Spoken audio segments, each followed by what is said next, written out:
Hello, I'm Nayaswami Jyotish, and I'm going to share with you what I found to be a very, very helpful blog. This is from one of the blogs from our collection, Touch of Peace. It's called Do What You Can. I had an insight in meditation a few days ago. I'm sure these flashes must come to you also when your mind is calm and open. I was trying to deepen my concentration and failing. This is a common hurdle for all meditators. Even Paramhansa Yogananda's thoughts were, quote, distributed like leaves in a storm, end quote, a few minutes before his guru gave him his first experience in cosmic consciousness. It would be time well spent to read or reread that account in Autobiography of a Yogi. It's in the chapter, An Experience in Cosmic Consciousness. The insight that came to me was this. I couldn't control my restless mind at that moment, but there were many things that I could control. I could control whether or not I sat to meditate, and what techniques I would practice. I could also determine, though a little exertion of willpower, how long I would sit, and whether I would keep my body still. I could go on, but you get the point. When the goal is difficult or subtle and beyond your control, don't give up. Do what you can, and don't worry about the rest. A journey of 1,000 miles is made up of millions of small steps. Take the steps that are within your capacity, always stretching yourself a little so that you don't get complacent. We are in Delhi now, and this weekend we're launching a 3-day course, Living the Gita. With the help of a great support team, we've been preparing for nearly a year. This course represents a whole new direction for Ananda because it is designed to reach a much broader audience, those who want to improve their lives and circumstances, but are not yet ready to identify themselves as devotees or even as potential devotees.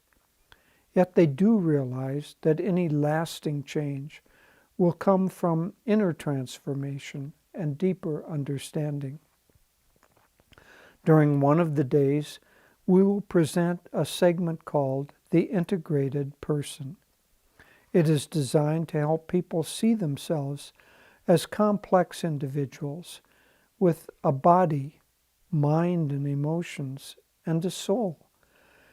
If we are really wanting to improve our consciousness, we must work on all levels of our being.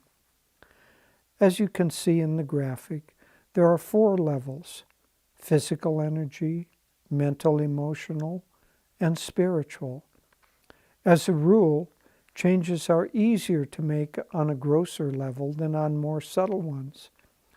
We start with diet, exercise, sleep, and clean living because everyone can see these things.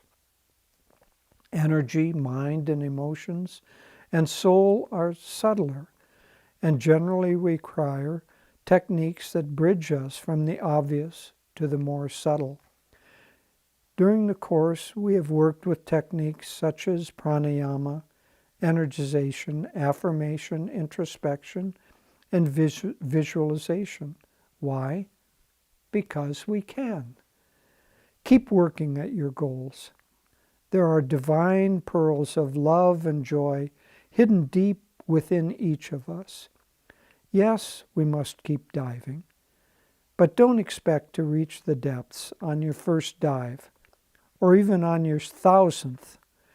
If we just keep doing what we can with commitment and sincerity, we will all reach God's boundless bliss. Enjoy, Nayaswami Jyotish. So, this essence of this is that if we live in an ideal world. Oh, I should do this, or I should be such a perfect person, or I should always have deep meditations. Whatever that ideal is, nobody can live up to the ideal. And so if we use an ideal and then we can't live up to that, if we use that as an excuse to quit, then we're done for, at least with that effort. I've often thought that it is really unfair. The magazines and the internet, they ought to be punished badly for using such perfect models. You know, I don't know, when you have a perfect woman with the perfect face, and then on top of that it's been heavily photoshopped, and you look at that and you say, that's what I should look like. If I only dieted, that's what I would look like. Well, it's unrealistic. They've chosen one person out of 10 million people to use as the model.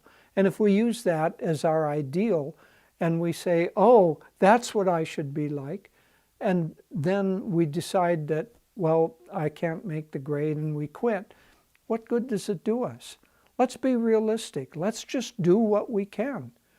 If we're going to try to improve our health or improve our diet or improve exercise, take a little baby step and do what you can and then do that. It's much more effective than dreaming about doing a giant leap and then not doing it. And so, as I said, a journey of 1,000 miles takes a lot of these little steps. But those little steps, every one of them, is within our capacity. And so just decide today, in fact, this hour, whatever you're going to try to do, just take one step toward it. Do what you can. Forget the ideal and accept the fact that your journey is going to take time and it's going to take effort. But that effort does not need to be overwhelming. It's the effort needed to take one small step. All of us can do that. God bless you.